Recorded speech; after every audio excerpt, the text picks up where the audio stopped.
What if the first civilization didn't write to remember its triumphs, but to preserve the warning that everything falls? Sit with that for a second. Not as a dramatic hook, not as a slogan, as a genuine possibility. Because when you picture the first writing, you probably picture celebration. You picture a king declaring victory, a god speaking from a temple wall, a founding story meant to last. But the earliest writing we actually find doesn't sound like that. It sounds like counting. It sounds like measuring. It sounds like the quiet arithmetic of survival performed in a place where survival was never guaranteed. Beneath the dust of southern Iraq, where July heat bends the air into silence, clay tablets rest in their thousands. Each one pressed into form thousands of years ago by hands that measured grain, counted debts, and tracked the days when temples would be abandoned. And even that last phrase, temples would be abandoned, is worth slowing down for. Because temples are supposed to be permanent in the imagination. A temple is supposed to mean stability, order, continuity, something that outlasts the weather. So why would a civilization already be tracking the day a temple might fall silent? The marks on these tablets are administrative, precise. They speak not of glory, but of management, of systems designed to contain what was always threatening to dissolve. And it's tempting right here to treat that as mere bureaucracy. To say, of course, the first writing would be lists. Writing starts as accounting. That's the clean story. But this script isn't about clean stories. It's about what the clean story Chuyển động hides. tròn đều là chuyển động có quỹ đạo Because là một the đường tròn. details feel Vận tốc tức thời different. luôn có phương tiếp tuyến với The đường tròn tone quỹ đạo feels và có different. chiều là chiều chuyển Not động. like a society discovering how to record reality for the first time, but like a society already aware that reality can slip, that systems fail, that memory breaks, and that if you don't pin things down, grain names, days, debts, you can lose the thread. And when you lose the thread, you don't just lose a number, you lose order. The story begins not with kings or gods, but with excavation. In 1899, German archaeologist Robert Koldewey arrived at a mound near the modern Iraqi city of Warka. His team expected primitive remains, early attempts at settlement, crude pottery, maybe the foundations of simple homes. Instead, their shovels struck organized layers, walls aligned to cardinal directions, drainage systems carved with geometric precision, and tablets, thousands of them stacked in rooms that had served as archives, their contents hardened by millennia into something more durable than stone. They called the place Uruk, and the people who had built it were named the Sumerians, a civilization that had been lost to memory for over 2,000 years, erased so completely that even the Babylonians who succeeded them barely remembered their name. And what disturbed the archaeologists wasn't just the discovery, it was the sophistication. Because the earliest Sumerian tablets appear around the late 4th millennium BCE, and they're already systematic, not experimental, not hesitant, not the scribbled childhood of a new invention. Uniform script, fully formed, capable of recording complex grammar legal contracts, astronomical observations, and mathematical calculations based on a base 60 system we still use to measure time and angles today. Now pause there. Not because we need to marvel, we always marvel. We always do the same thing. We see sophistication and we call it a sudden leap, and then we move on. But what does it mean when a record appears already mature? Because historians prefer slow evolution, one invention leading to another. Tools refined over generations, a trail of prototypes, clumsy versions beneath the polished surface. And the Sumerian record resists that rhythm. Before scattered Neolithic villages, after organized city-states with written law, temple economies, and bureaucracies managing tens of thousands of people, and in between, that empty space, that abrupt threshold, which makes the tablets feel less like a beginning and more like the aftermath of something. Not necessarily a catastrophe we can name, not a new theory, not a new fact. Just the sensation in the pattern itself that the writing is arriving not as celebration, but as reinforcement, as scaffolding, as something you build when you already know how easily the structure collapses. Hold one of these tablets in museum light, and you'll see wedge-shaped cuts pressed into soft clay, each mark deliberate, each line carrying weight. But read what they say, and you find something unexpected. The earliest surviving texts are not hymns, not myths, not royal boasts. They are ledgers, ration lists distributed to workers, debt records tracking barley loans, inventories of livestock and temple goods, labor assignments specifying how many men would dig which canal on what day. This matters, not because lists are boring, but because lists reveal priorities. They reveal what you cannot afford to be vague about. A society can keep its myths in the mouth, but it keeps its rations in the hand. It keeps its grain in numbers. And these are not the writings of optimism.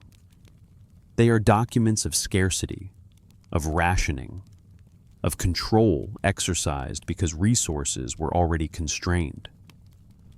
One tablet from Uruk, dated to roughly the late 4th millennium BCE, records grain distributed to temple laborers during a month of low harvest.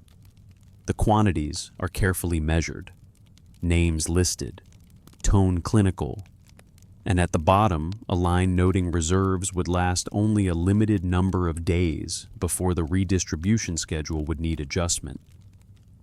Days, not months, not will be fine until next season. Days. And that single detail changes the emotional temperature of everything else, because it implies a world where the margin is thin, where order is maintained not by abundance, but by constant calibration.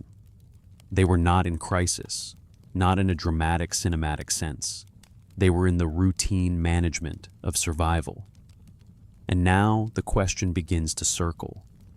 Why would the first civilization assume scarcity as its baseline? Why would its earliest writing function as containment rather than celebration? Unless scarcity was not an exception. Unless scarcity was the inheritance. When you examine Sumerian cities archaeologically, a pattern emerges the tablets never fully explain.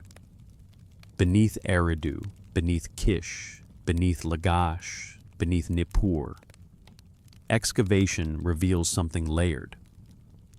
Not continuous occupation, but stratified destruction and rebuilding. Silt deposits separating the layers, sometimes thin, sometimes meters thick. Burn marks scoring walls. Abandonment phases leaving districts empty. Then, above the ruin, construction again. New foundations laid directly atop the old. Same city, same name, different hands. Eridu, which the Sumerians themselves called the oldest city in the world, shows many distinct occupation layers, cycles of building collapse and rebuilding, each separated by evidence of flood fire or abandonment. And yet they kept returning, kept rebuilding, kept pressing marks into clay as though writing itself could interrupt the rhythm, as though if you write it down, you can hold the line. You can keep continuity alive. Because here's the thing, collapse doesn't always look like an ending. Sometimes it looks like a pause, a silence between layers, a city that empties not because it was conquered, but because something withdrew. And the deeper you go, the more you feel that the Sumerians weren't documenting a world they assumed would last.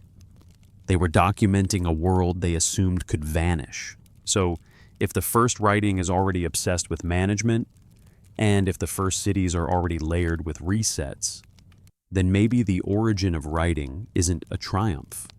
Maybe it's a response to loss. And once you allow that possibility, the tablets stop feeling like artifacts of a beginning. They start feeling like messages left behind by people who believed they would be forgotten. And if that's true, then the question becomes quieter but heavier.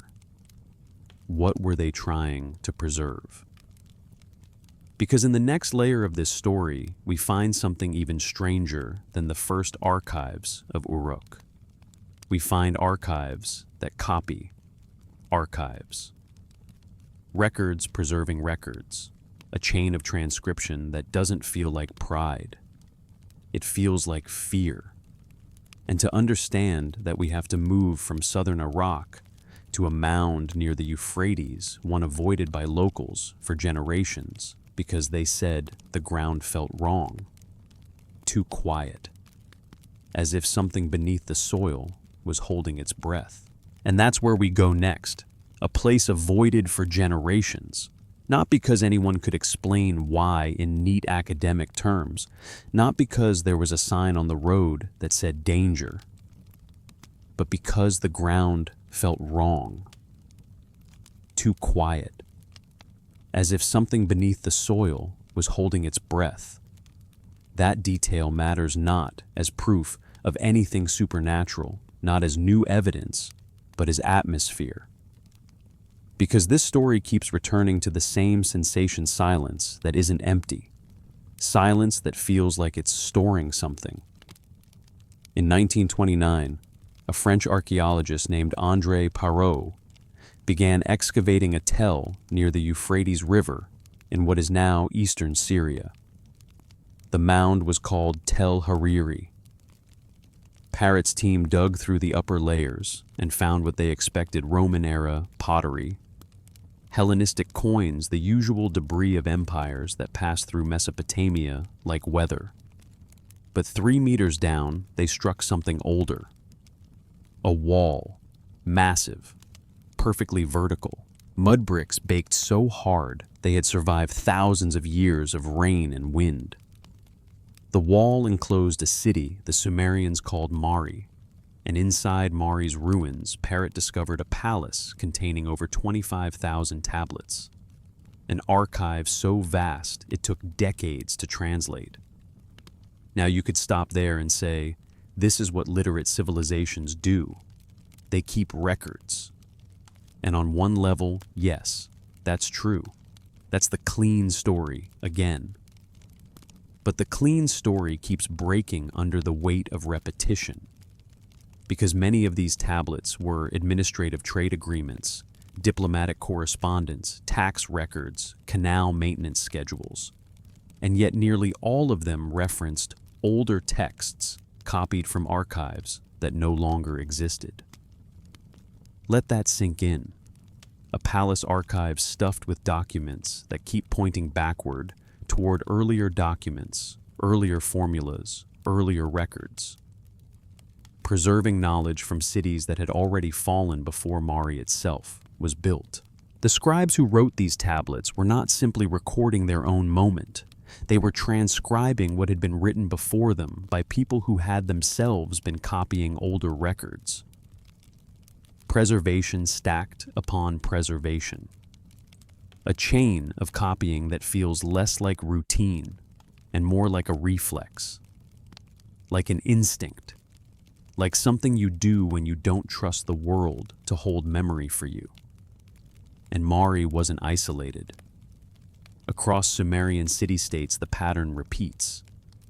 Tablets reference earlier tablets. Laws cite older laws.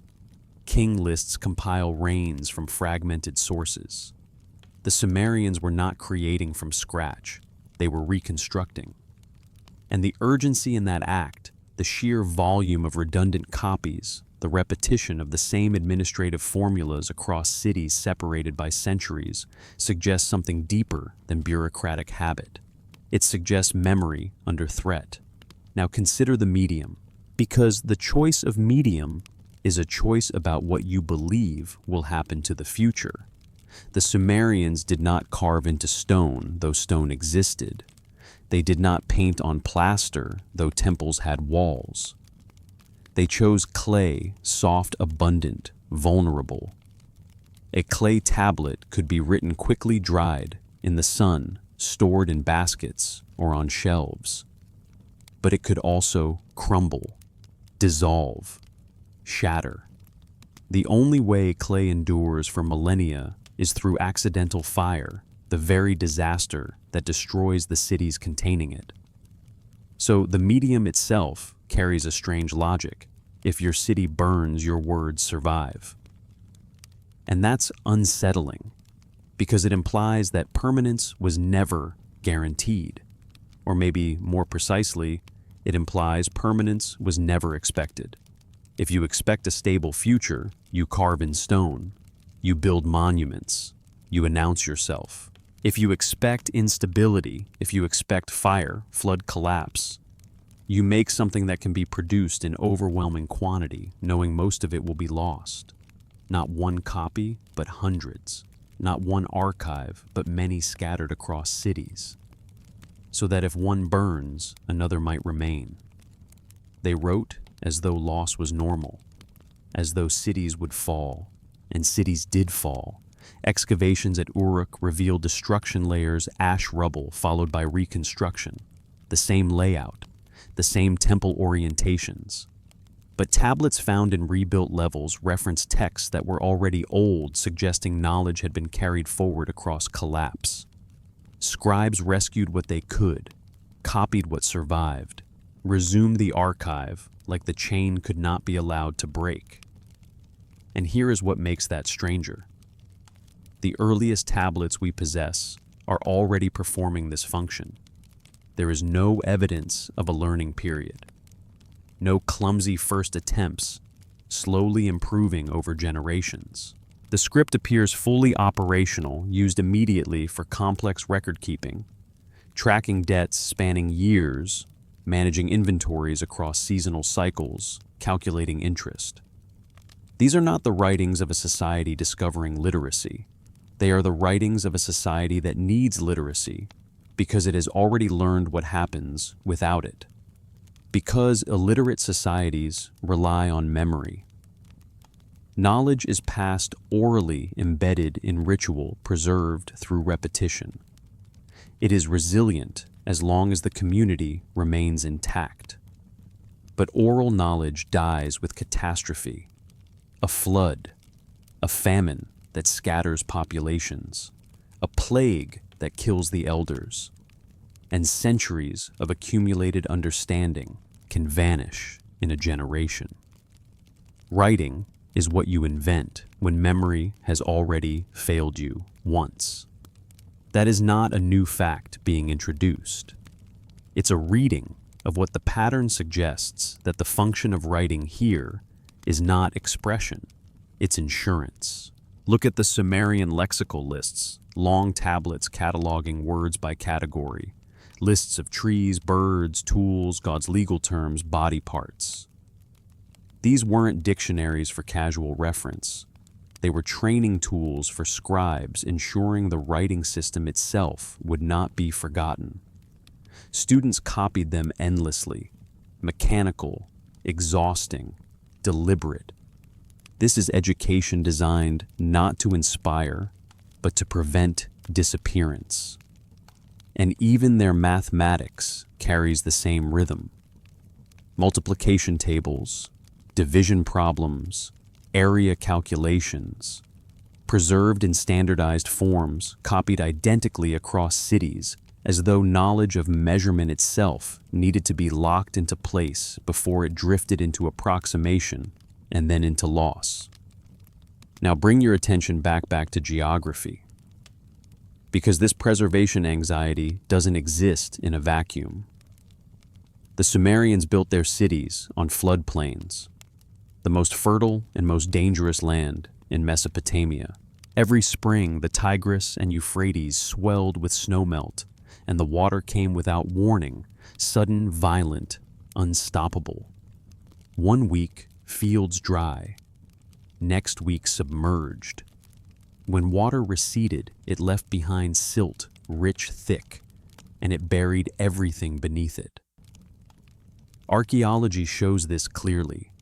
Silt layers appear repeatedly in Sumerian stratigraphy, separating occupation levels like chapters. And above each silt layer, the cities return. Not abandoned, not relocated far away, rebuilt in the same place, as though the location mattered more than safety. Why? Unless the cities were not just places to live, but anchors. Places where records were stored, where continuity could survive even if people did not. To abandon the city would be to abandon the archive. And to abandon the archive would be to lose everything written down to prevent loss. This is the paradox at the center of Sumerian civilization. They wrote to preserve knowledge, but preservation required them to stay in places that guaranteed destruction. They could not leave because leaving meant forgetting. So they stayed and rebuilt and wrote even more, each generation adding to the archive, copying the past, as though writing could delay the inevitable. But writing doesn't stop collapse. It only documents it.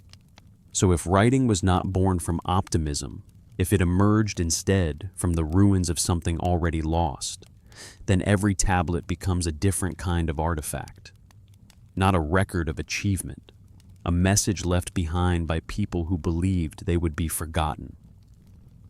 A warning pressed into clay, waiting, silent. And if that's true, then the question tightens again. Not what did they build? We already see what they built. The question is, what were they trying so desperately not to lose? Because the deeper we go into the tablets, the more the numbers start to shrink. Days of grain remaining. Days before redistribution must be adjusted. Days before the system breaks. And that's where we go next, back into the ration lists, into the clinical arithmetic, into the margins that reveal just how close to hunger the first civilization may have lived.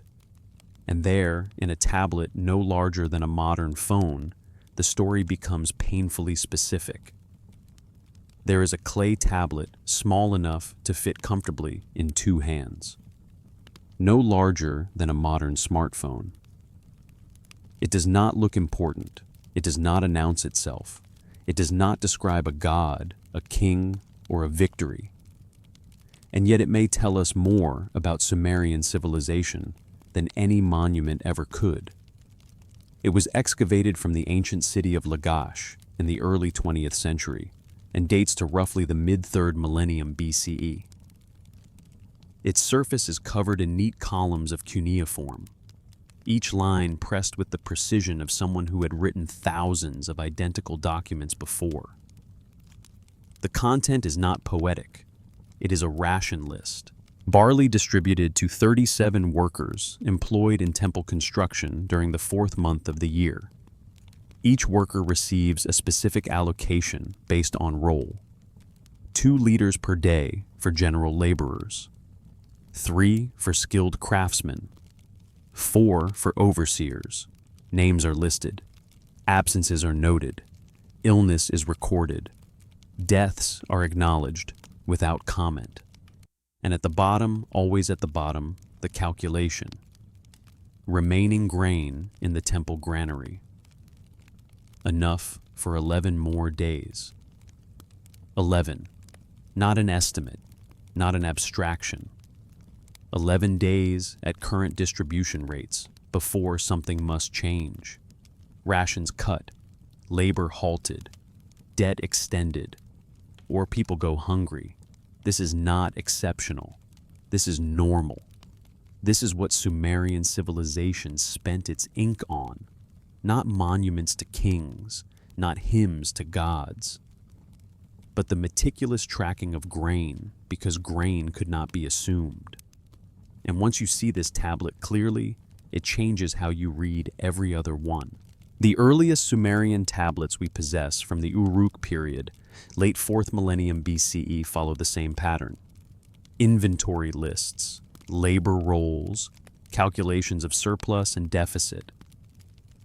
They are documents written by people managing scarcity as a permanent condition, not as an emergency. Which raises another question. If scarcity was so constant, so embedded, then how did these cities function at all? The answer again is writing, but not writing as expression.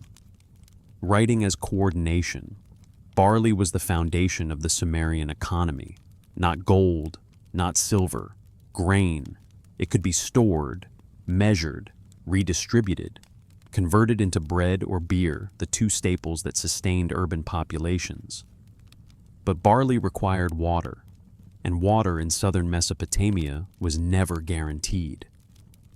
The Tigris and Euphrates did not flood on predictable schedules like the Nile. They surged irregularly, sometimes twice in a year, sometimes not at all. Too much water drowned the fields. Too little left them cracked and sterile. So the Sumerians built canals, miles of them, cut across the floodplain to capture water during floods and distribute it during droughts. Archaeological surveys reveal canal systems stretching tens of kilometers from riverbeds connecting city to city, field to field. The labor required to dig and maintain these channels was staggering. Thousands of workers mobilized annually to dredge silt repair walls, reinforce embankments. And every hour of that labor was recorded. Tablets from cities like Umma list men by name, specifying which canal section they were assigned to how many days they worked and what rations they received in return. This was not volunteerism. It was corvée labor, obligatory service enforced by temple authorities who controlled both water and grain. The workers did not own the land they irrigated. The temples did. And the temples redistributed the harvest according to hierarchies written down, audited, and enforced with bureaucratic precision. One tablet from Girsu, dated to the 23rd century BCE, records a dispute over rations. A group of canal workers claimed they had not received their full allotment for 3 consecutive months. The temple overseer responded that the shortfall was due to reduced harvest yields caused by late flooding. The case was adjudicated, the resolution recorded. The workers would receive partial back payment in barley, but the temple would not be held accountable for losses attributed to the environment. The system was designed to survive failure, not to prevent it. When harvest fell short, rations were reduced. When floods delayed planting, labor was diverted. When silt clogged canals, entire cities mobilized to dredge them before the next growing season. The tablets document this constant adjustment, a perpetual recalibration of resources against needs that never quite balanced. And yet the system held for centuries. Sumerian cities sustained populations in the tens of thousands on land that would have supported only scattered villages without irrigation. Writing made this possible, not because it improved agriculture, but because it prevented chaos. By recording every transaction, every debt, every allocation, the scribes created predictability in an environment defined by uncertainty. Debt itself became a technology of survival. Tablets from Nippur show loans of barley extended during lean months to be repaid after harvest. The interest rates were standardized, 20% annually for barley, 33% for silver. These were not exploitative terms by ancient standards. They were insurance. Farmers borrowed seed grain, knowing they could repay if the harvest succeeded. If it failed, the debt carried forward, compounding, yes, but not canceled. The farmer remained bound to the system, but alive. This is what the tablets reveal when read collectively. Not a society celebrating abundance, but one negotiating survival every season. The earliest wisdom literature reinforces this tone. Texts like the Instructions of Shuruppak, dating to the mid-3rd millennium BCE, read less like philosophical reflection and more like caution manuals. Do not speak rashly. Do not travel alone. Do not trust strangers with your grain. These are not abstract moral lessons. They are survival heuristics. And even the temples, often imagined as centers of wealth and stability, operated on razor-thin margins. Excavations at temple complexes in Uruk uncovered archive rooms containing thousands of tablets detailing daily distributions of bread and beer to dependents, orphans, widows, elderly workers, no longer capable of labor. The temples functioned as social safety nets, but barely. One tablet notes that during a particularly harsh year, daily bread rations were reduced from 3 loaves to 2, then to 1, supplemented with fish and wild plants foraged from marshes. Writing here is not ornamental, it is triage. The Sumerians wrote because memory fades. They wrote because oral agreements collapse under pressure. They wrote because disputes during famine turn violent. They wrote because the system that kept tens of thousands alive in a volatile landscape required coordination too precise to entrust to recall alone. But here the question tightens again. If survival was this precarious, if managing water and grain demanded constant vigilance, then why stay? The river valleys to the north offered more reliable rainfall. The foothills to the east had springs, forests, game. Yet the Sumerians chose the floodplain, the most dangerous, most unpredictable land available, and built their entire civilization on the assumption that water would fail them, that harvests would falter, that only writing could hold collapse at bay. So, what were they remembering? What prior disaster taught them to build cities where survival required accounting every grain to understand that we have to look beyond the ledgers, beyond the rations, beyond the canals? We have to look at how the Sumerians understood authority itself. Because if survival was fragile, then power, the ability to coordinate people, labor resources, was even more so. And the way they wrote about kingship tells us something unsettling about how temporary they believed all order to be. For that, we need to turn to a different kind of tablet, one that doesn't list grain, one that lists kings, and measures time not in days of barley, but in spans so vast they break our sense of history entirely. There is an object in the Ashmolean Museum at Oxford that does not look dramatic.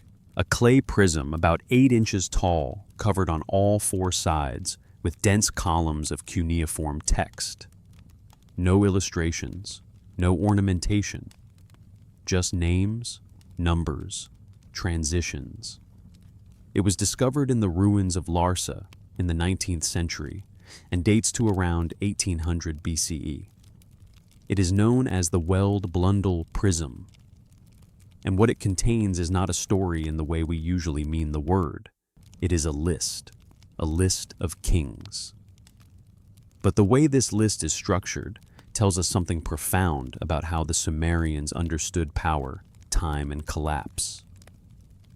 The text opens with a sentence that sounds mythic, but functions more like a political axiom. After kingship descended from heaven, the kingship was in Eridu, not founded, not invented, not seized, descended. As if authority were not something humans create, but something granted temporarily by forces beyond them. The list then names the rulers of Eridu, and here the numbers stretch beyond anything we are comfortable with. Alulim ruled for 28 to 800 years. Al-Algar ruled for 36,000 years. 8 kings ruled Eridu for a combined 241 known 200 years. Then the text states, almost casually, the flood swept over, and with that, everything changes. After the flood, kingship descends again, but this time to Kish. And the reigns contract, dramatically, hundreds of years instead of tens of thousands, then decades, then lifespans that begin to resemble something like history. This shift has been debated for over a century. Some scholars dismiss the early reigns as pure myth. Others argue the numbers encode astronomical cycles or dynastic durations misunderstood by later scribes. Those debates matter, but not in the way we're interested in here. What matters is the structure. Kingship does not belong to a place permanently. It moves, from Eridu to Kish, from Kish to Uruk, from Uruk to from to Lagash. Sometimes peacefully, often violently, sometimes without explanation. Each city claims divine mandate. Each reign ends. And the list does not treat this as abnormal, it treats it as the natural order. Kingship is not eternal. It is borrowed. And what is borrowed can be taken back. Archaeology supports this rhythm. Excavations across southern Mesopotamia show that political dominance shifted repeatedly during the early dynastic period. No city maintained hegemony for long.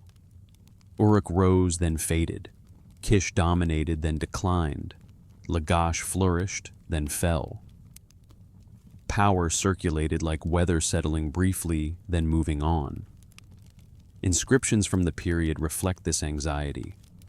A clay cone from Lagash describes a border dispute with Umma.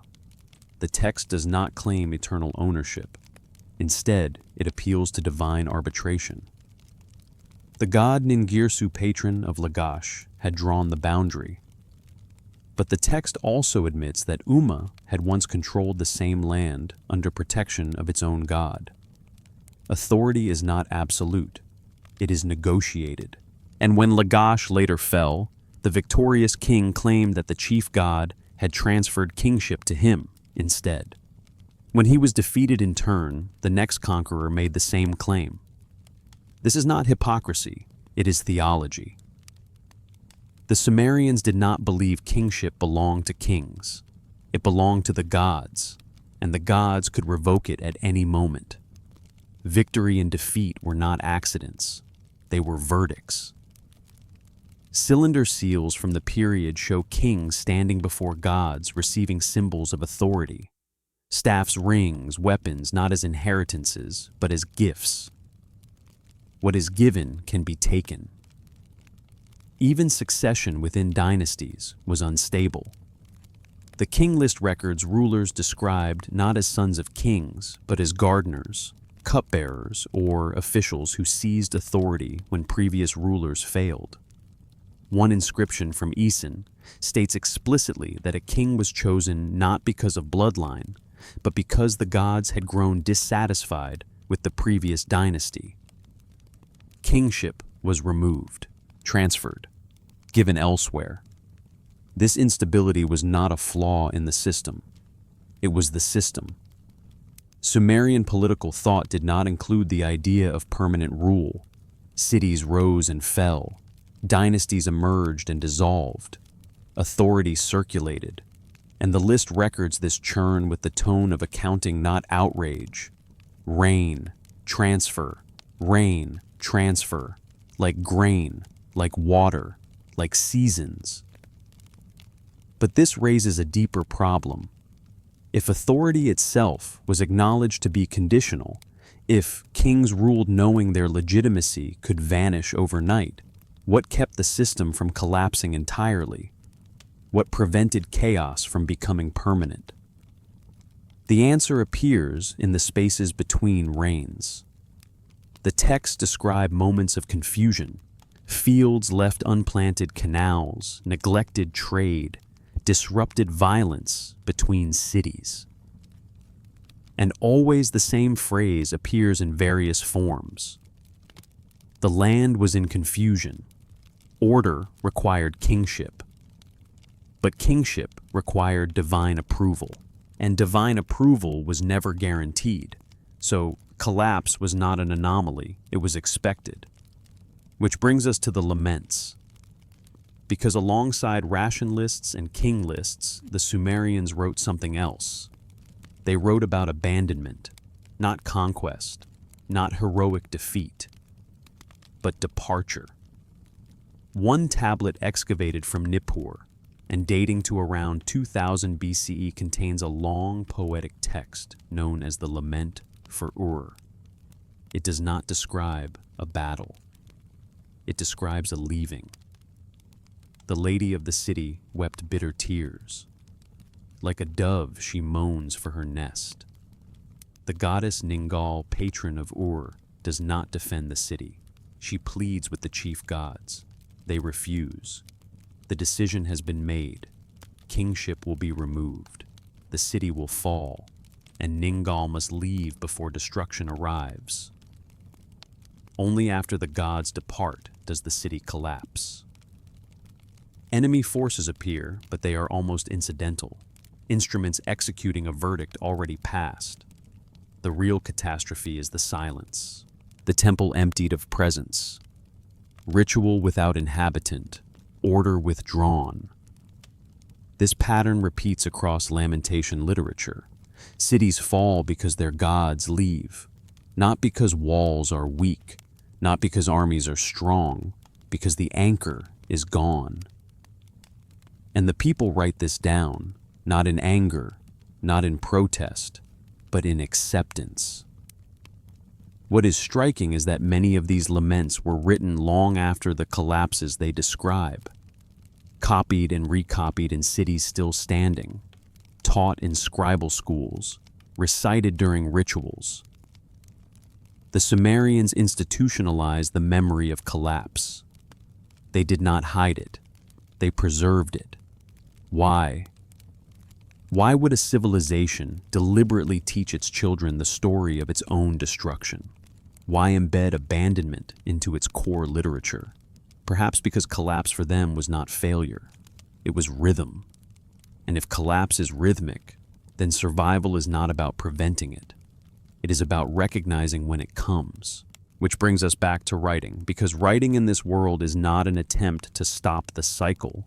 It is an attempt to make the cycle legible, to document transitions, to record what happened so the next city inevitably will know how the last one fell. And this perspective reframes everything we've seen so far. The ration lists tracking days of grain. The king lists tracking transfers of authority. The laments tracking divine withdrawal. They are not separate genres. They are parts of the same project. A civilization writing itself as something temporary. A system designed not to endure unchanged, but to be rebuilt. Again, and again, and again. But there is one more layer to this. Because beneath some of these cities, beneath Ur itself, archaeologists found something that literalizes the metaphor. A clean band of silt. No pottery, no tools, just water-laid sediment. A physical interruption. A pause in occupation. And standing at the bottom of that layer, an archaeologist once thought he had found the end of the world. What he had really found was something far more unsettling. A reset, and that is where we go next. In 1929, Leonard Woolley stood at the bottom of a deep excavation shaft beneath the Royal Cemetery at Ur. Above him, layers of pottery tools and building debris marked centuries of occupation life, piled on life generation after generation. Then abruptly, the artifacts stopped. Below them lay 8 feet of clean silt. No bones, no ash, no signs of fire or battle. Just water-laid sediment, thick and uniform, the kind left behind when a massive flood settles and recedes. Woolley kept digging. Below the silt occupation resumed, older houses, different pottery styles, tools from an earlier period. The city had not ended, it had been interrupted. At the time, Woolley believed he had found evidence of the biblical flood. Newspapers announced the discovery with excitement, Noah's deluge confirmed by archaeology. But as excavations expanded across Mesopotamia, the story changed. Similar silt layers appeared beneath Kish, another at Shuruppak, another at Uruk, but they were not identical. Depths varied, extent differed. Some cities showed no flood layer at all. This was not evidence of a single world-ending deluge. It was evidence of something more unsettling. Recurring catastrophic floods, localized, devastating, and frequent enough to imprint themselves on cultural memory. The Tigris and Euphrates are not gentle rivers. Unlike the Nile, which floods predictably and deposits fertile silt in measured layers, Mesopotamian rivers surge irregularly. Fed by snowmelt from distant mountains, their timing cannot be predicted months in advance. Their volume cannot be controlled. When the water comes, it comes fast, sometimes rising meters overnight, sometimes turning the floodplain into an inland sea stretching for miles. Modern hydrological studies suggest that catastrophic floods capable of burying entire districts under meters of silt occurred roughly once every few centuries during the early dynastic period. Not often enough to abandon the region entirely, but often enough that every few generations would experience one. Often enough that floods became structural rather than exceptional. And the Sumerians knew this. The Sumerian king list acknowledges it with disarming simplicity. After listing the impossibly long reigns of antediluvian kings, the text states, "Then the flood swept over. No elaboration, no drama, no moralizing. Kingship ends. When it resumes, it descends elsewhere." The flood does not erase civilization, it resets it. The Epic of Ziusudra. The Sumerian flood narrative makes this even clearer.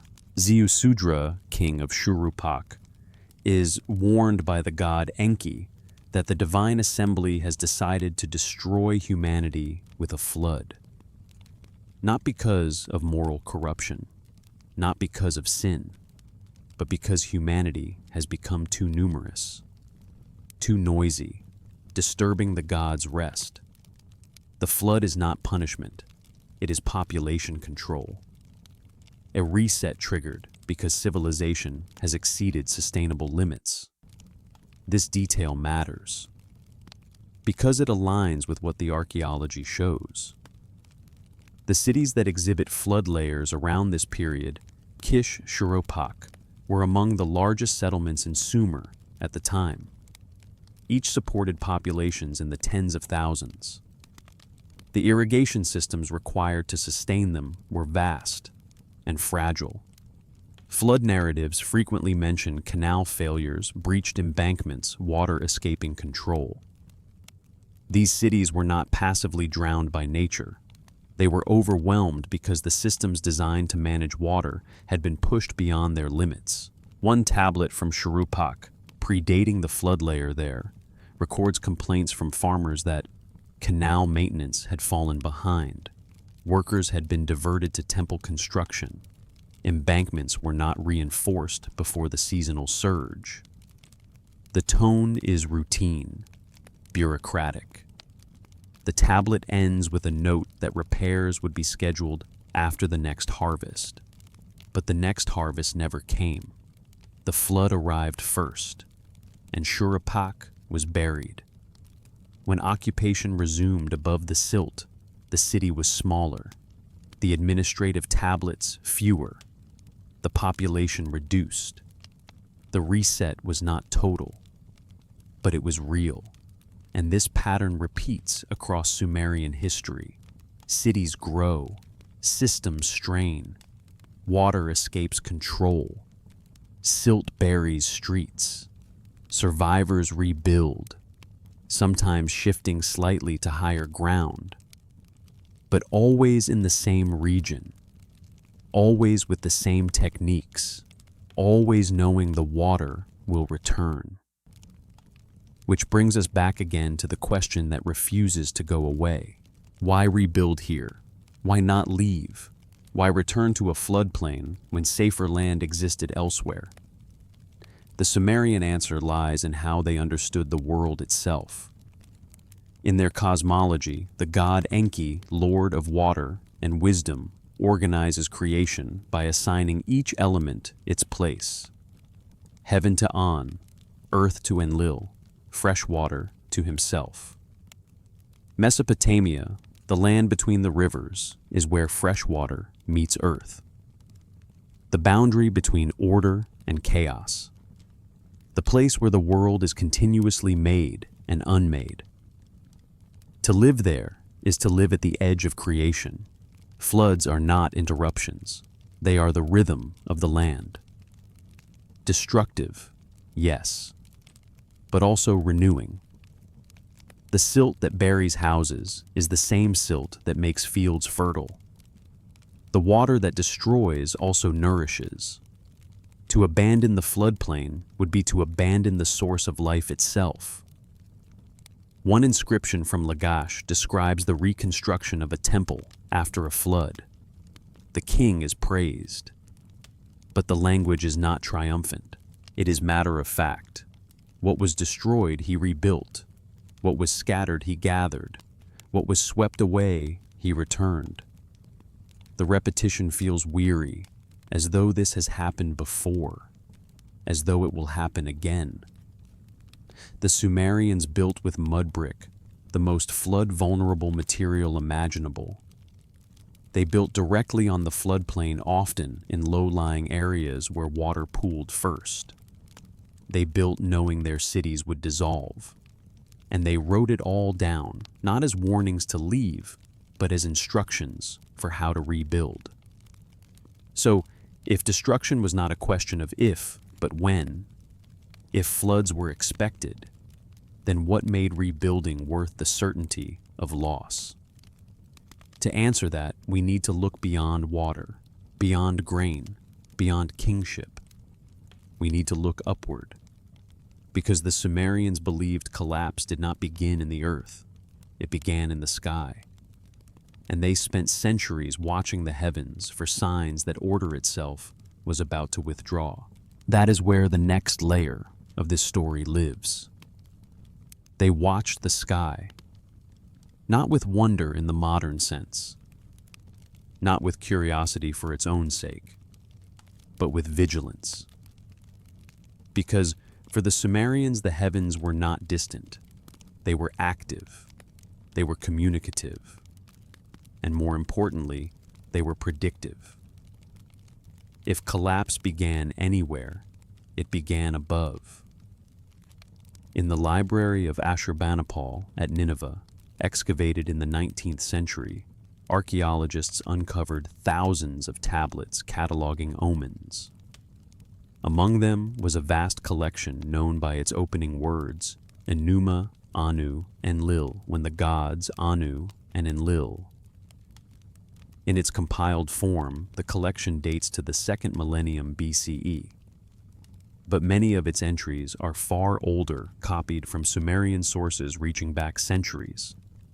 This is not astronomy as we understand it. It is pattern recognition. If an eclipse occurs on the 14th day of the month and dust fills the sky, one tablet reads, "The king will die and the land will become smaller." Another, "If Venus appears in the east in the month of Iyar and remains visible, there will be hostilities in the land." the king will lose his throne. These are not predictions of prosperity. They are catalogs of failure, crop failure, military defeat, political collapse, the death of kings, the abandonment of cities. The future as read through these texts is not open-ended. It is constrained, and it is dangerous. The Sumerians did not glance at the sky. They scrutinized it. Astronomical diaries from cities like Ur document lunar eclipses with extraordinary precision, recording the exact hour when the shadow crossed the moon, how long totality lasted, and when light returned. These observations were not made for curiosity. They were made because eclipses were believed to signal the withdrawal of divine favor from the reigning king. And when an eclipse occurred, the response was immediate. Emergency rituals were performed. In some cases, a substitute king was installed, temporarily placed on the throne to absorb the impending doom. When the danger passed, the substitute was executed or exiled, and the true king resumed power. This was not spectacle. It was risk management. Flawed by modern standards, yes, but systematic. The Sumerians had observed that political instability, famine, and invasion often followed certain celestial events. Whether the correlation was causal or coincidental mattered less than the pattern itself. Patterns could be recorded. Patterns could be taught. Patterns could be prepared for. But preparation did not mean prevention. This distinction is critical. The omen texts do not tell kings how to avoid disaster. They tell them when disaster is coming. A society that believes catastrophe can be prevented invests in solutions.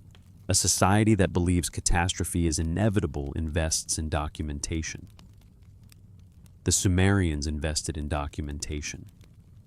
Omen texts extended far beyond the sky. They read signs and weather patterns, animal behavior, cloud formations, the flight paths of birds, the organs of sacrificed sheep, even the way oil spread when poured onto water. One tablet from Nippur lists omens derived from sheep livers with astonishing specificity. If the liver is covered with pustules on the left side, the enemy will invade from the west.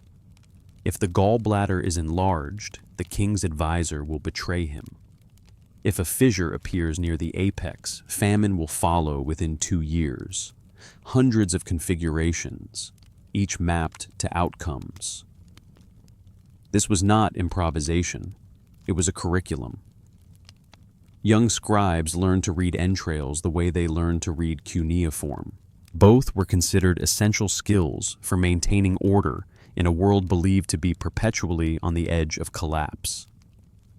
What makes this unsettling is the scale. Thousands of omen tablets have been recovered. Divination was not occasional, it was constant. Every major decision, military campaigns, temple construction canal, digging treaty negotiations, was preceded by consultation with diviners. And more often than not, the omens warned against action.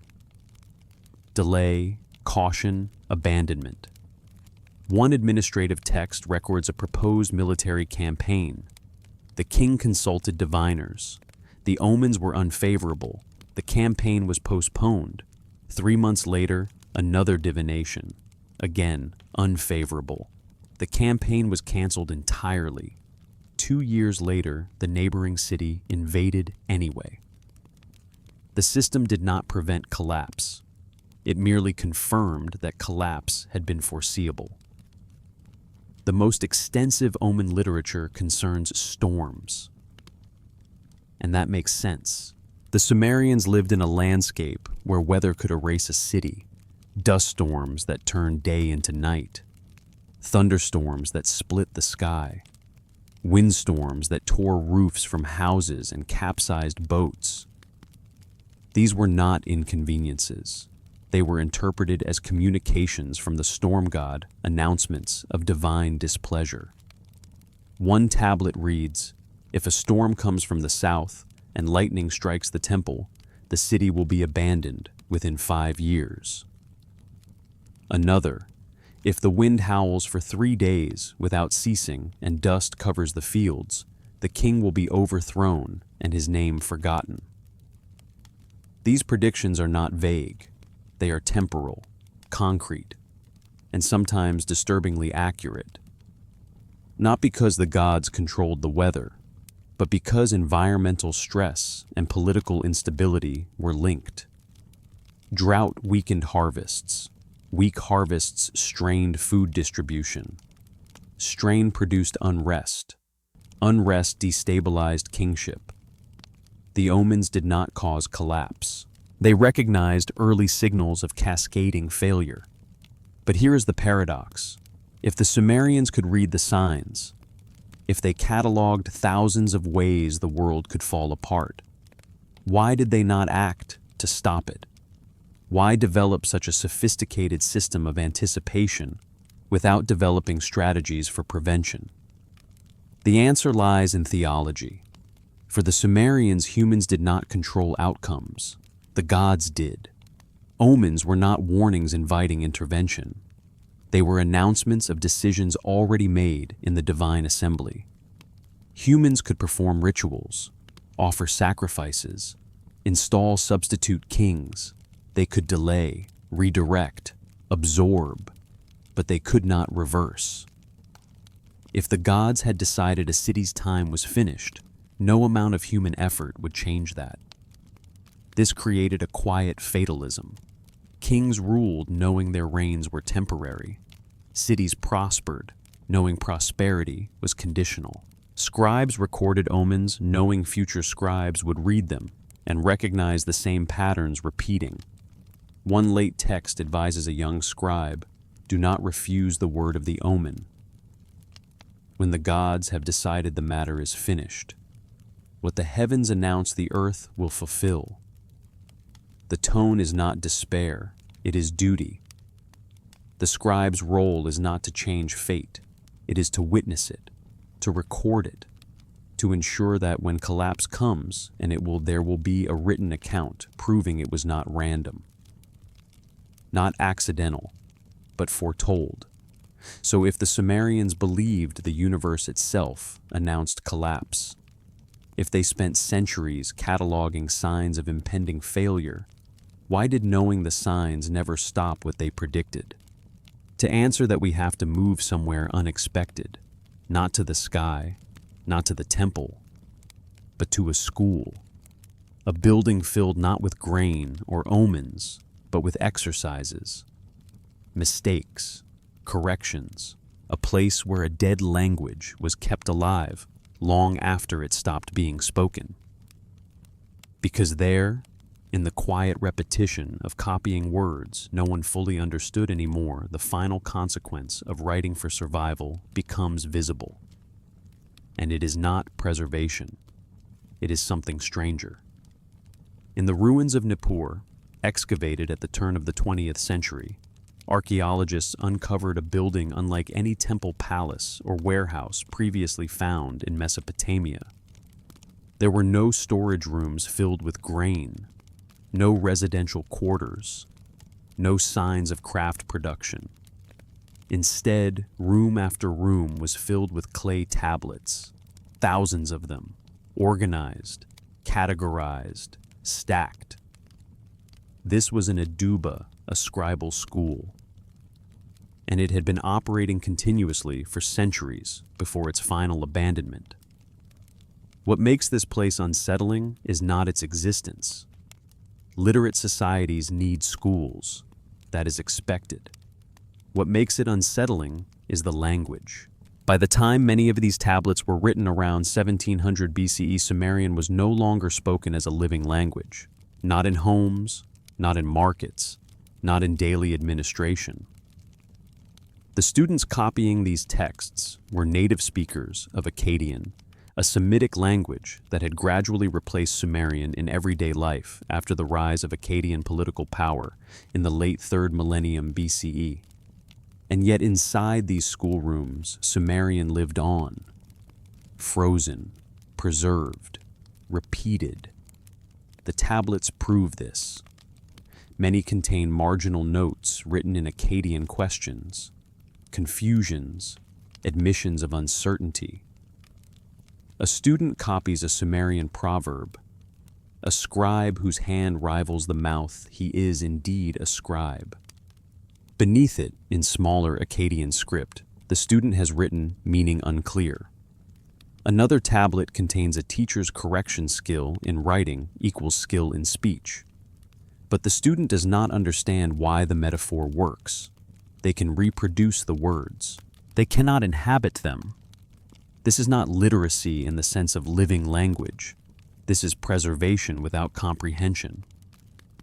And that distinction matters, because it reveals the long-term cost of a civilization that writes primarily to survive collapse. Sumerian did not disappear suddenly. It faded, gradually, over generations. As Akkadian became the language of administration, trade, and governance, Sumerian retreated into ritual law and education. Within a few generations, there were no native Sumerian speakers left. But the language did not die. It was embalmed. Scribes continued to copy Sumerian hymns, incantations, law codes, mathematical tables, lexical lists. Because these texts were considered sacred, authoritative, essential to continuity. But the scribes copying them had no grandparents who spoke Sumerian at home. No poets composing new verses, no living context. They had tablets. And the tablets had only what earlier tablets preserved. Bilingual dictionaries from this period reveal the fracture. These tablets list Sumerian words in one column and Akkadian equivalents in another. But the translations are inconsistent. The same Sumerian word appears with multiple Akkadian glosses or none at all. Sometimes the Akkadian translation is clearly an approximation, a guess, a placeholder.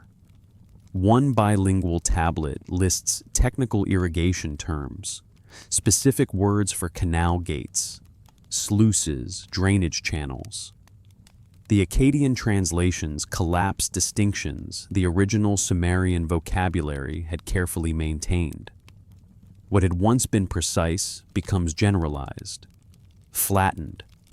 The knowledge embedded in the language is eroding even as the language itself is preserved. Scribal colophons, notes written at the end of tablets, sometimes acknowledge this openly.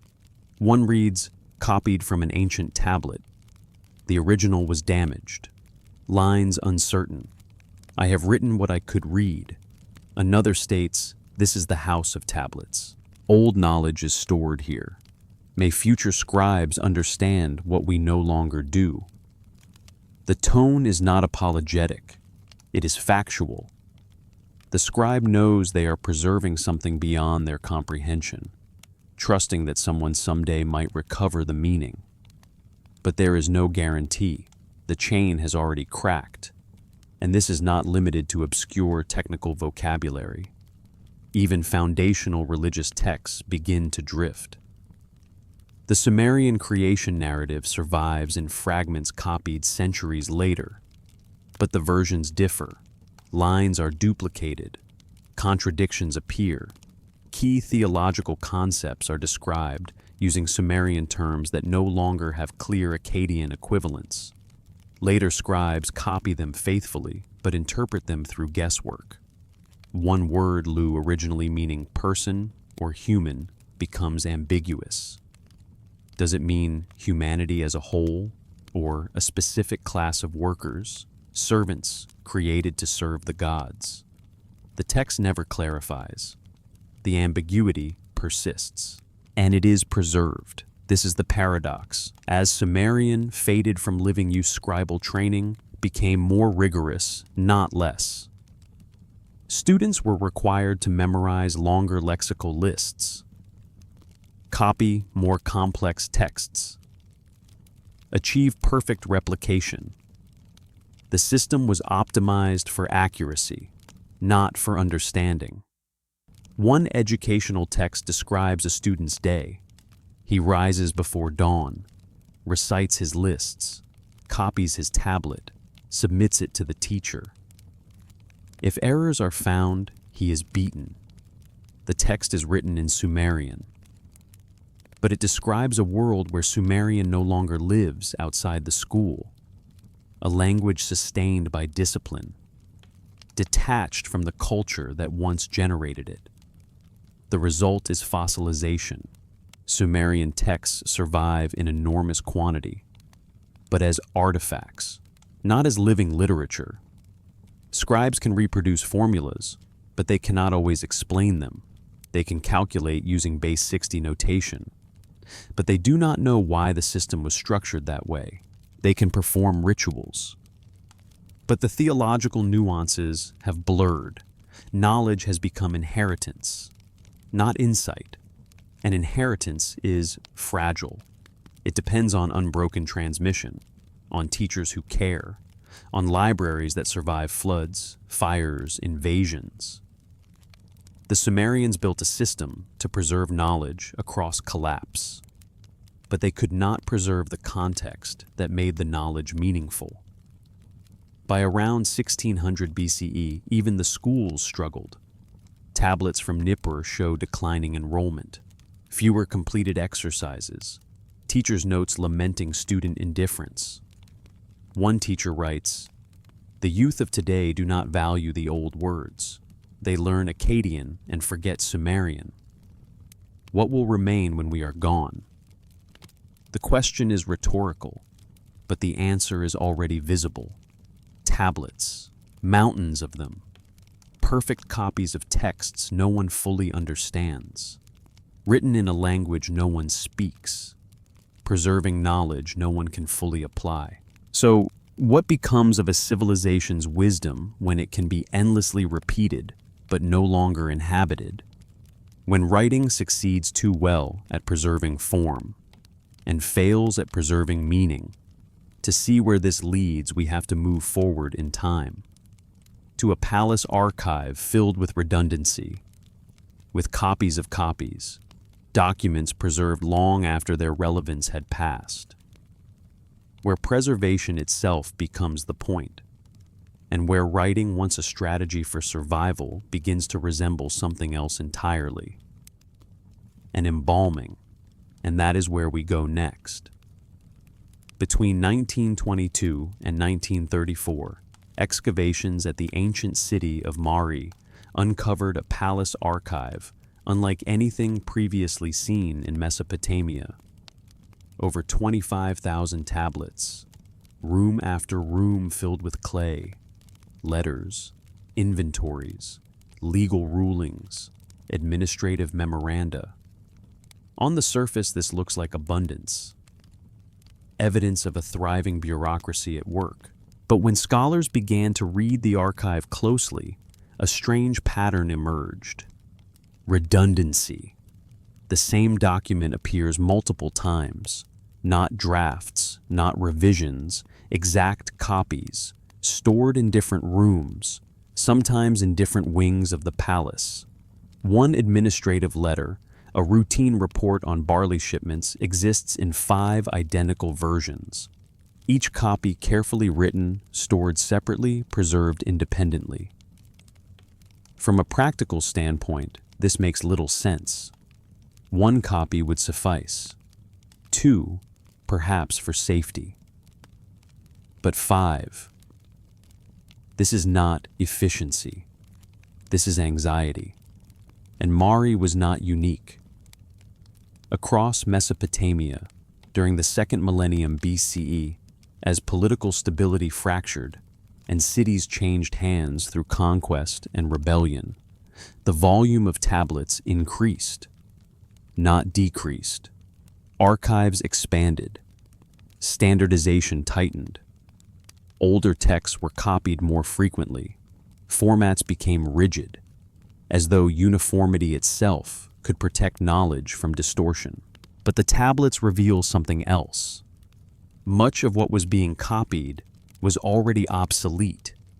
Administrative records from cities that no longer existed, legal codes that no longer applied, king lists that ended centuries earlier.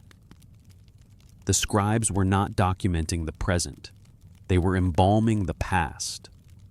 This matters because embalming is not the same as remembering. Embalming is what you do when you know something is dead, but you are not ready to let it go. Clay, fragile when wet, becomes nearly indestructible when baked. And the fires that destroyed Mesopotamian cities, whether from invasion, revolt, or accident, baked the tablets inside them. The medium itself conspired with disaster. What was meant to be temporary became permanent. So, when Sumerian scribes chose clay over stone, when they produced hundreds of thousands of tablets, when they stored them in archives that would inevitably burn, we have to ask, who were they writing for themselves, for their immediate future, or for someone who would come after the fire? There is a small clay cone in the Louvre Museum bearing an inscription from King Utu-Hengel of Uruk, dated to around 2100 BCE. The text commemorates his victory over foreign invaders and the restoration of Sumerian independence. It is on its surface a celebration. But the final line shifts the tone. I have rebuilt what was torn down. I have returned what was carried away. The old order is restored until the gods decide otherwise. Until the gods decide otherwise. Not forever, not for all time, just for now. That phrase appears again and again across Sumerian records, in inscriptions, in laments, in administrative notes. Everything is provisional. Everything is conditional. Cities rebuilt atop their own ruins. Kingship descending and departing. Floods expected. Knowledge copied because it might vanish. Omens cataloging futures already anticipated. The Sumerians did not write as though their civilization would last indefinitely. They wrote as though it was already ending, slowly, cyclically, but inevitably. And the archaeological record confirms this. Every major Sumerian city shows multiple destruction and rebuilding phases. The king list tracks authority migrating like weather. The laments frame collapse as cosmic necessity. Even the choice of mud brick soft dissolvable suggests construction meant to be temporary, to be rebuilt, not preserved unchanged. The Sumerians did not fail to prevent collapse. They designed their civilization to survive it. Writing was their strategy, not to stop the inevitable, but to ensure that when everything fell, something would remain. And now we reach the point where the story begins to turn back on itself. Because once writing becomes a technology for surviving collapse, once preservation becomes more important than understanding, once repetition replaces meaning, what is left? What survives when context dissolves, but text endures? We have already seen the answer in the scribal schools. Words copied without comprehension, form without living function. But there is one more place where this tension becomes impossible to ignore. Because the Sumerians did not only preserve their own records, they preserved the idea that collapse itself was inevitable. They preserved it ritually. The laments were not archived as history. They were performed, recited, taught. The memory of destruction was institutionalized, passed from generation to generation, not as warning to prevent it, but as knowledge of how the world works. And that raises the most unsettling question of all.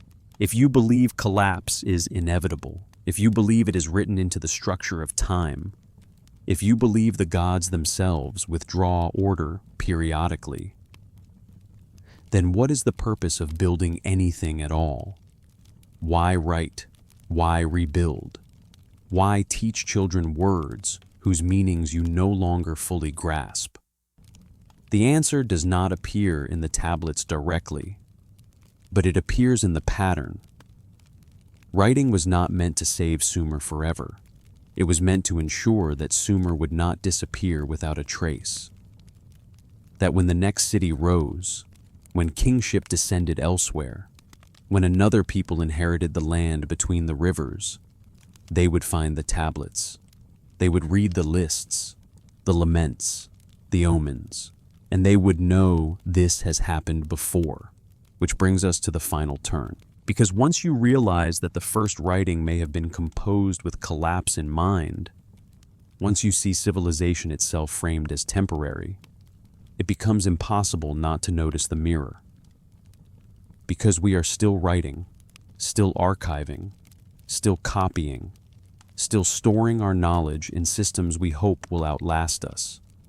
And the question the Sumerians left behind is not historical, it is contemporary. But before we can face it, there is one last layer to uncover. One final return to the beginning, to the idea that writing did not emerge to celebrate the world, but to testify. And that is where we go next. To understand what the Sumerians were really doing when they wrote, we have to return slowly to the beginning. Not to Uruk, not to Mari, but to the idea that writing itself was never neutral.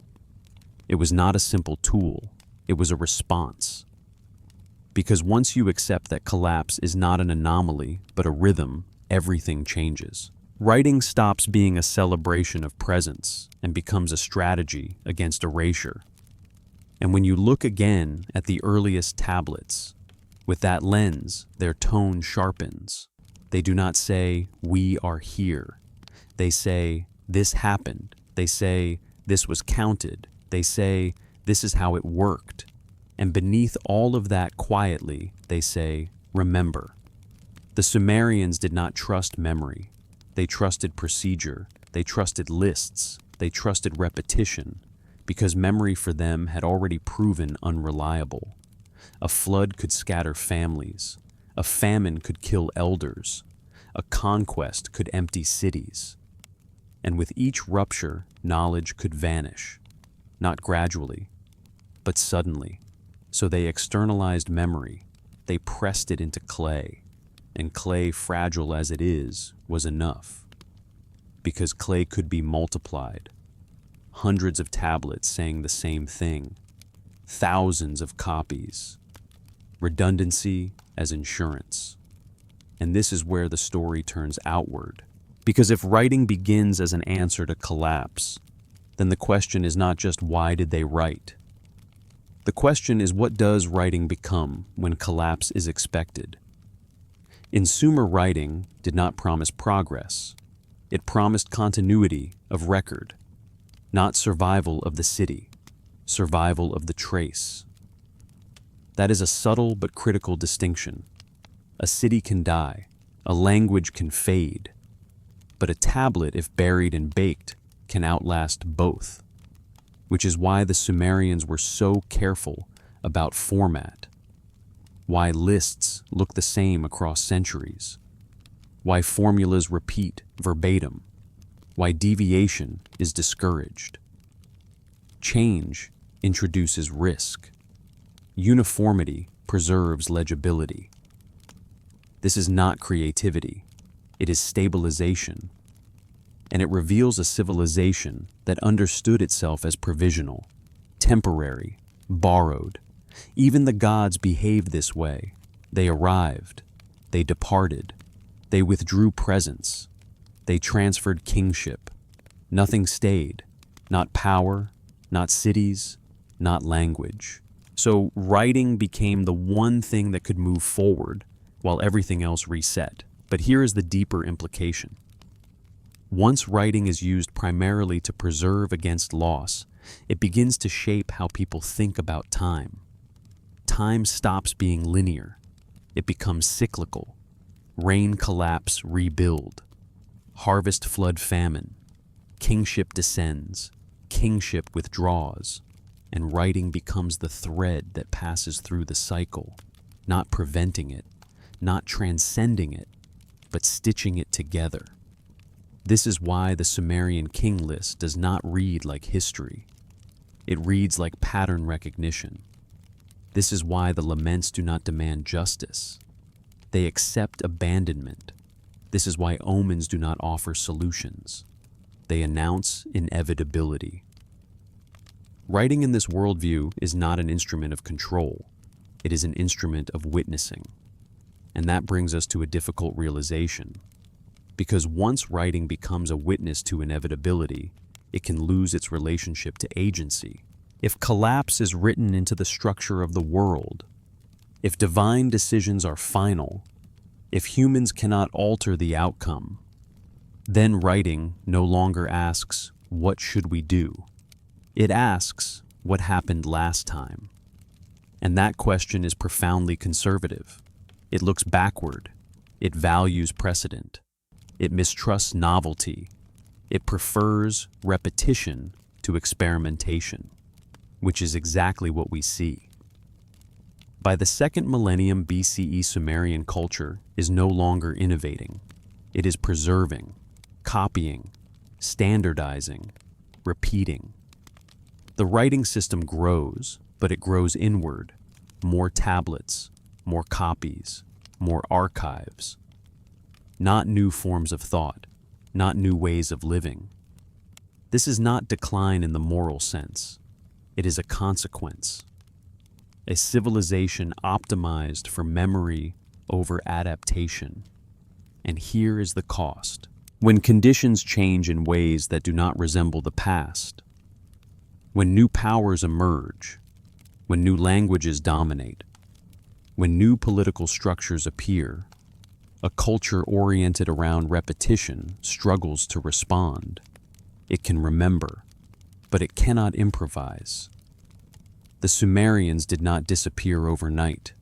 Their cities were absorbed, their gods renamed, their language fossilized, their texts copied by people who no longer fully understood them.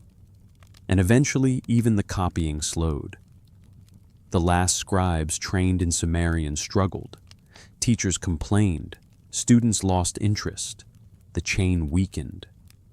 And when the last tablet was written, there was no dramatic end, no final inscription declaring the death of a civilization, just silence. Centuries later, the land shifted. Cities rose again. Empires came and went, and the tablets slept beneath the soil, until modern archaeologists uncovered them.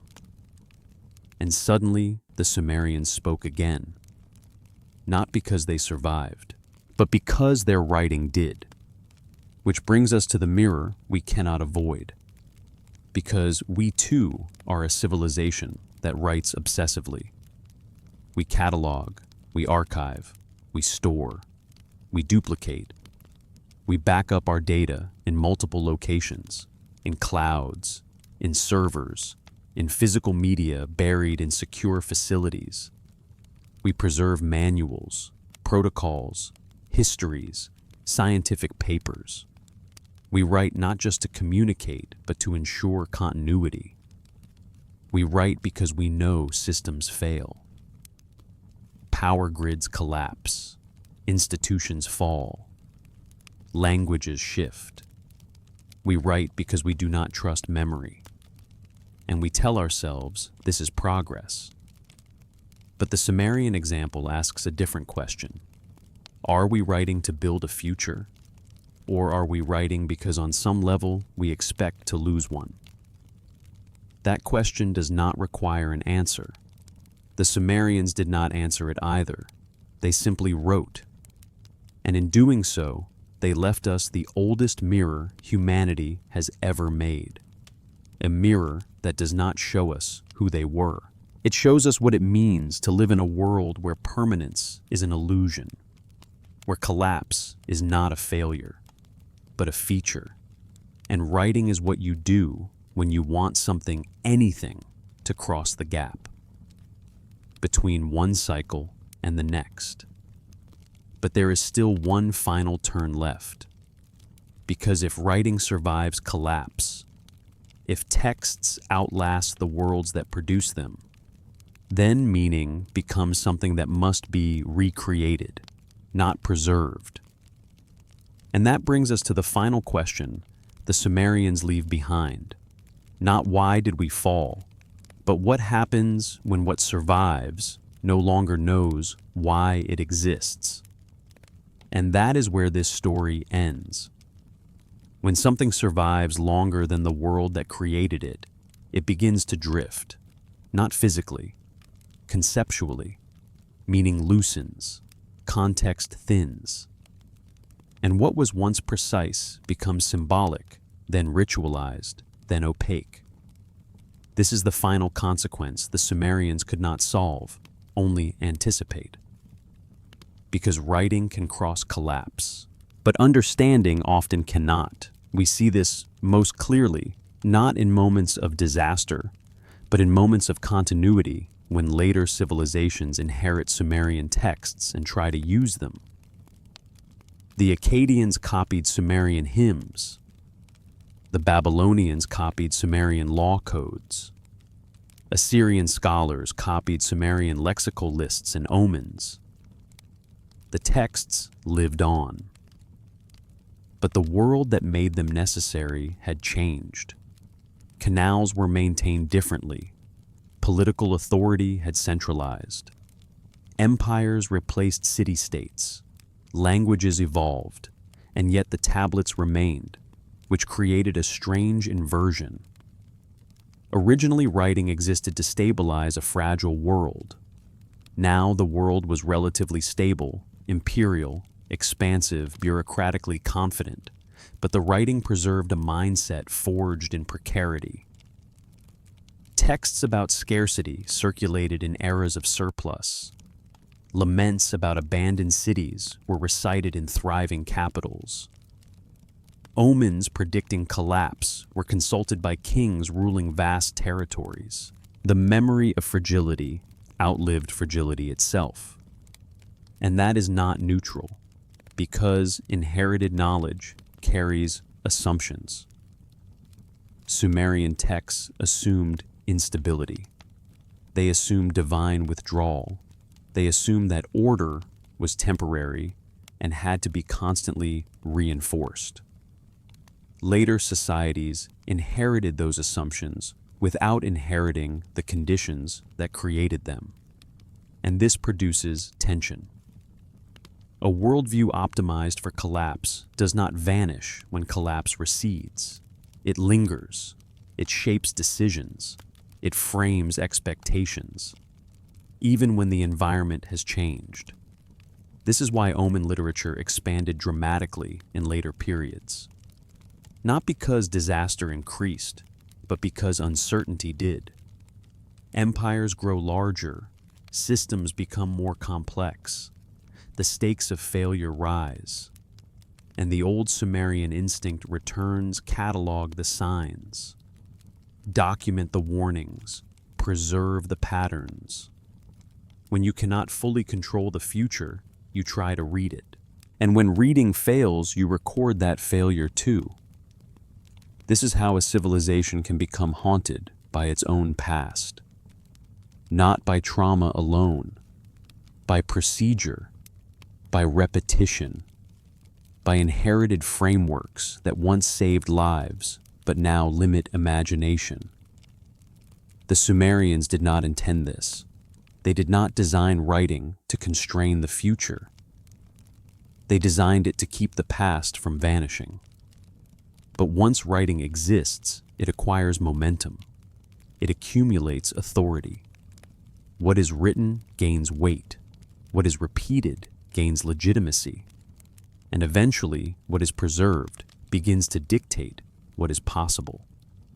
This is why later scribes copied obsolete administrative forms, why laws that no longer applied were still studied, why king lists that ended centuries earlier were treated as foundational.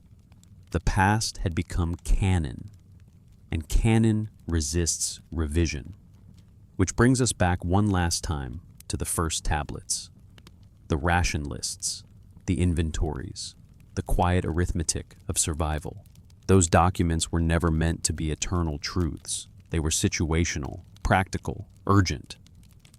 They answered a specific problem: how to keep people alive in an unstable world. But when those documents are preserved long enough, they stop answering questions. They start asking them. Why was life organized this way? Why was scarcity assumed? Why was authority conditional? Why did collapse feel inevitable? Later generations could copy the answers, but they could not always reconstruct the reasoning. And this is the danger of preservation without renewal. Not that knowledge disappears, but that it hardens. It becomes unquestionable, detached from experience. The Sumerians feared forgetting, but forgetting is not the only threat. Misremembering is another. Preserving fragments without the conditions that made them meaningful can produce a distorted continuity.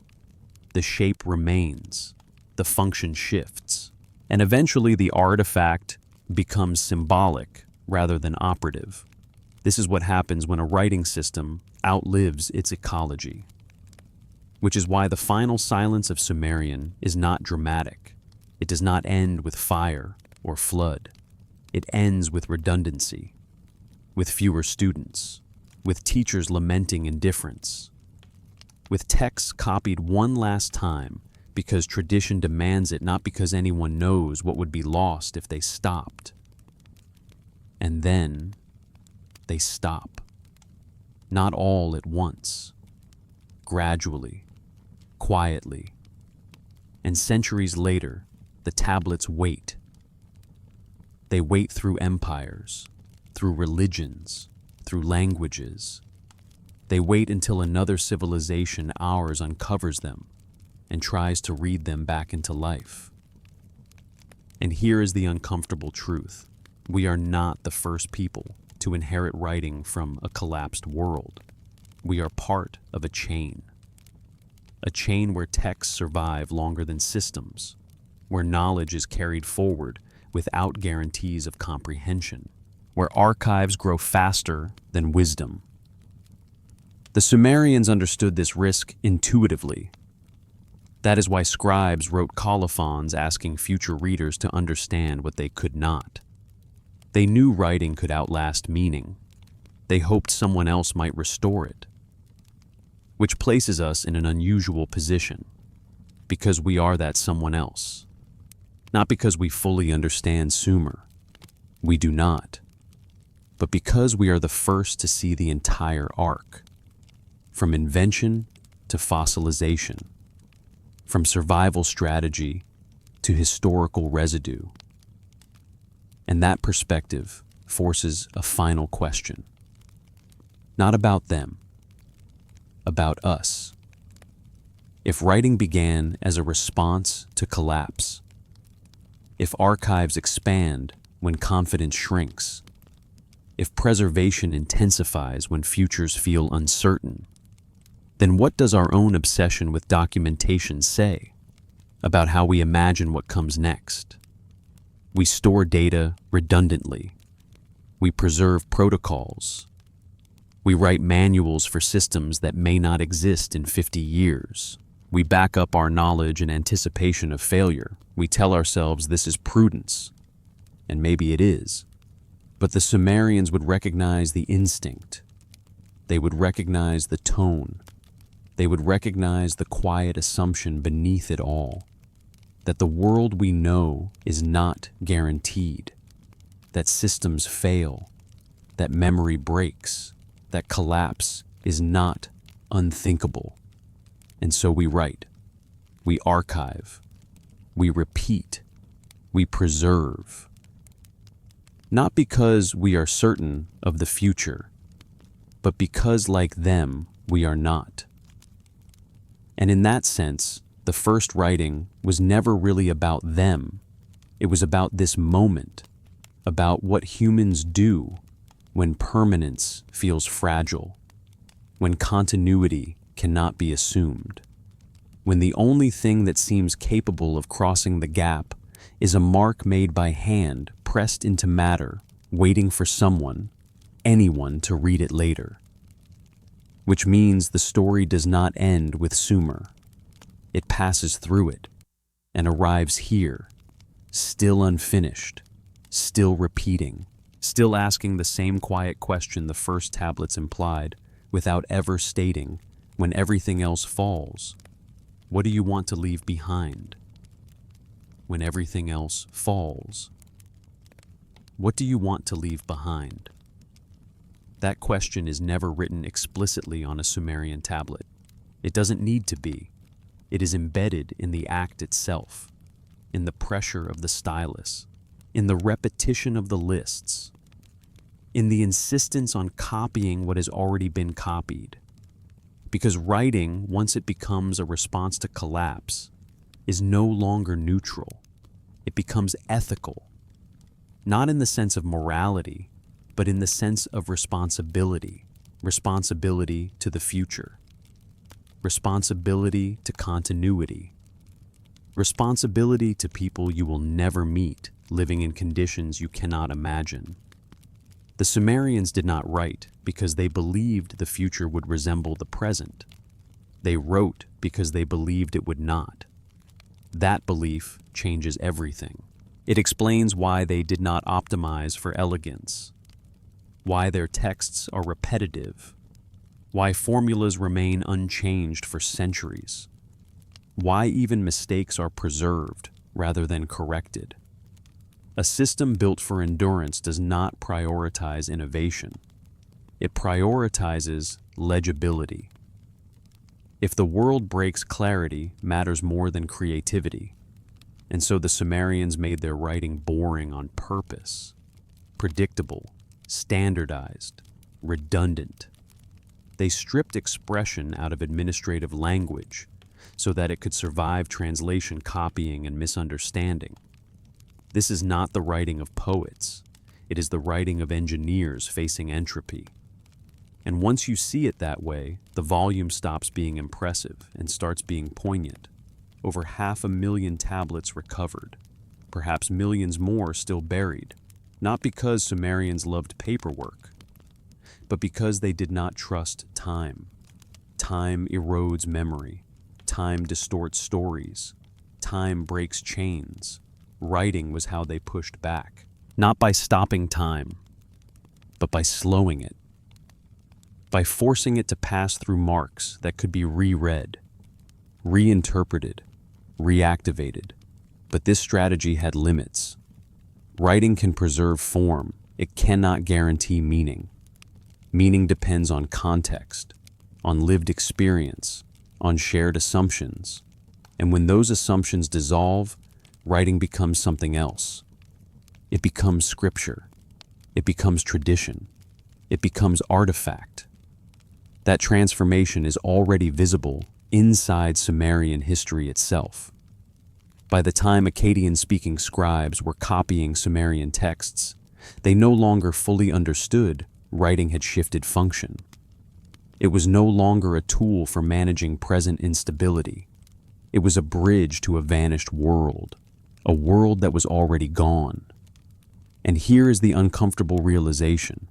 Once writing becomes a bridge to a lost past, it also becomes a burden. Because it demands loyalty. It demands preservation. It demands repetition.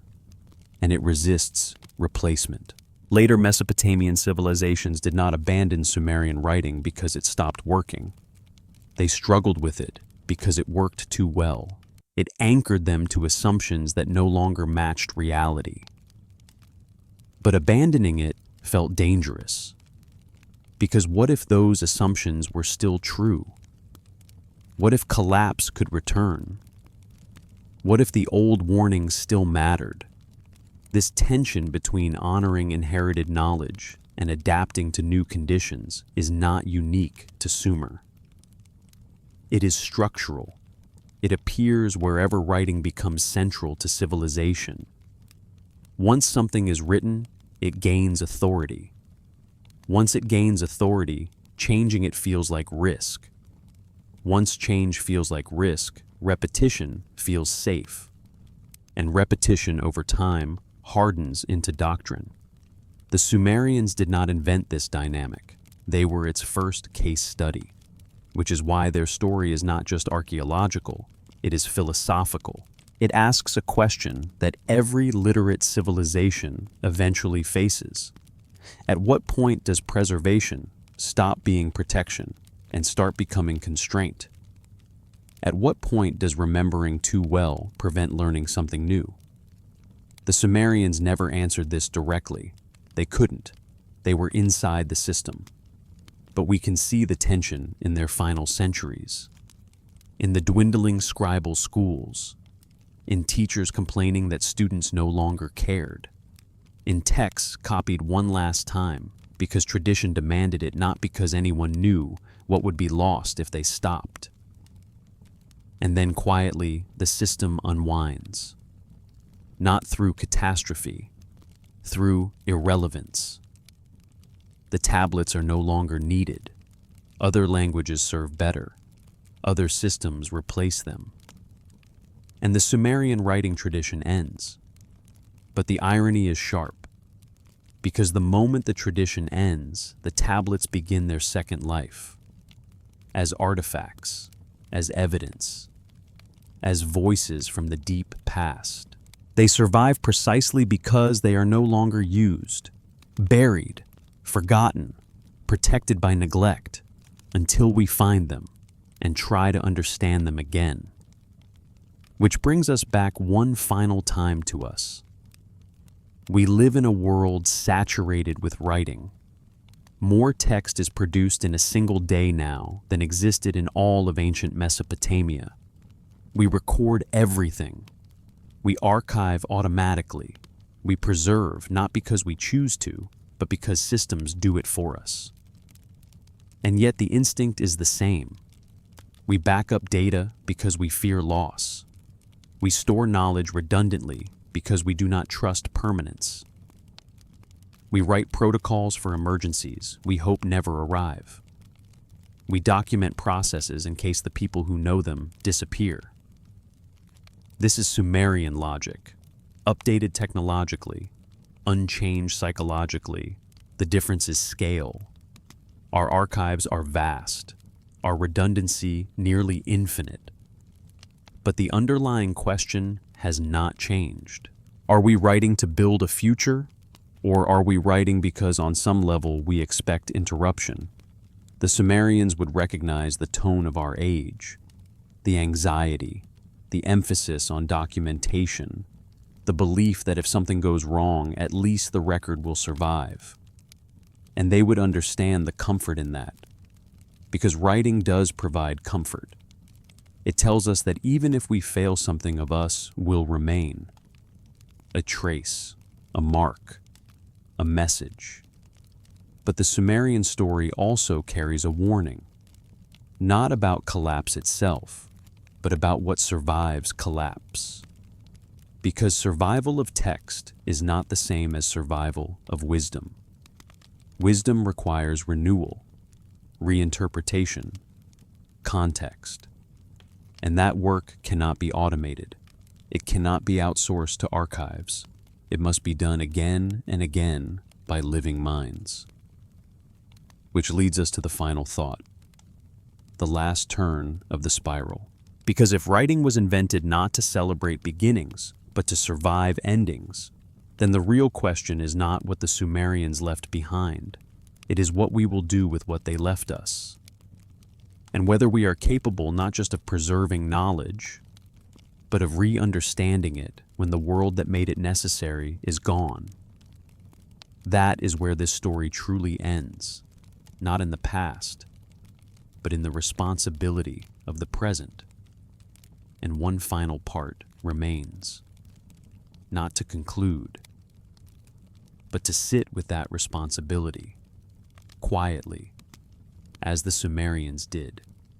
Sit with it for a moment, not as a conclusion, not as a lesson, but as a weight. Because the Sumerians did not leave us answers. They left us a posture, a way of standing inside uncertainty. They did not write because they believed their world was permanent. They did not archive because they trusted continuity. They did not copy obsessively because they were confident in the future. They wrote because they weren't. And that distinction matters more than anything else they left behind. When we talk about the birth of civilization, we tend to imagine confidence, expansion, mastery, humanity stepping forward into control. But the Sumerian record suggests something quieter and more fragile. Civilization did not emerge from certainty. It emerged from fear, fear that systems break, fear that memory fades, fear that knowledge dies when people scatter, fear that collapse is not a possibility but a rhythm. Writing was not invented to say, "We have arrived."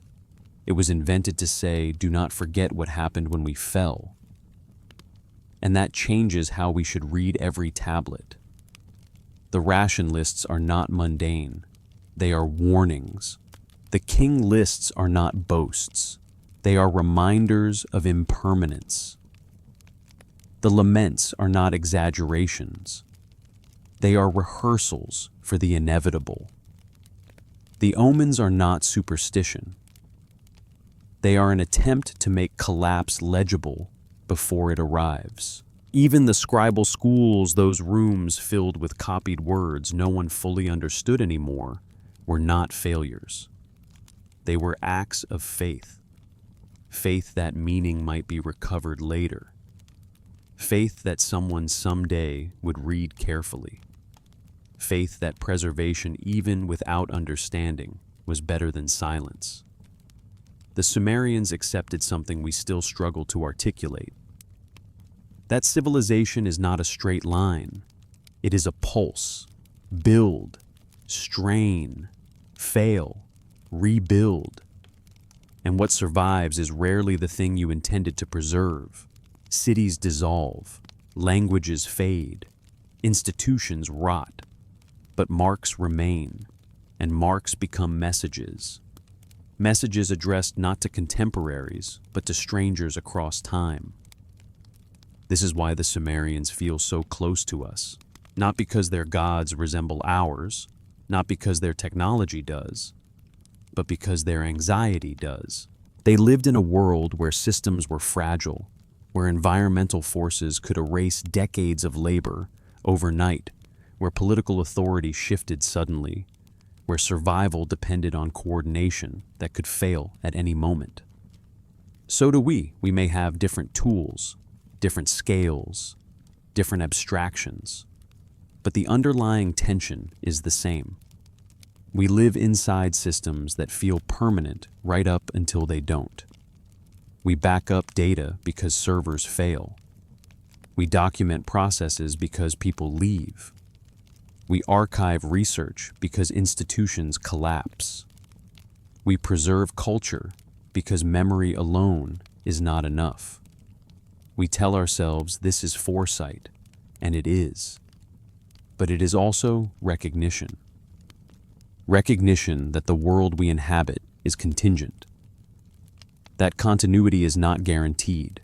That collapse is not unthinkable. And so, like the Sumerians, we write manuals, we write histories, we write backups of backups. We press our knowledge into mediums we hope will outlast us. And we hope quietly that someone will care enough to read them. But the Sumerian story warns us of something else. Preservation is not salvation. Writing can carry knowledge forward, but it cannot carry understanding intact. Understanding must be rebuilt, again and again and again. Each generation must re-enter the text, recontextualize it, ask why it was written, ask what problem it was trying to solve, ask whether that problem still exists or has changed form. The scribes of late Mesopotamia copied Sumerian words perfectly and still lost their meaning, not because they were careless, but because meaning cannot be frozen. It must be lived, which means the responsibility does not end with archiving. It begins there. To inherit writing is to inherit unfinished work, the work of interpretation, the work of renewal, the work of deciding what still matters when the conditions that produce the text no longer exist. The Sumerians did not prevent collapse. They normalized it. They did not defeat impermanence. They documented it. They did not believe writing would save them. They believed writing would make sure they were not erased. And in that they succeeded. They are not gone. They are present, fragmented, incomplete, but undeniably here, speaking through clay, speaking through repetition, speaking through silence. So the question they leave us is not heroic. It is not dramatic. It is not even comfortable. It is simply this: what are you writing for? To preserve certainty or to survive uncertainty? To explain the world as it is now? Or to leave a trail for those who will live after it changes? The first civilization did not write to remember its triumphs. It wrote to preserve a warning that everything falls. And that knowledge, more than any invention, more than any monument, may be the most enduring legacy humanity has ever created.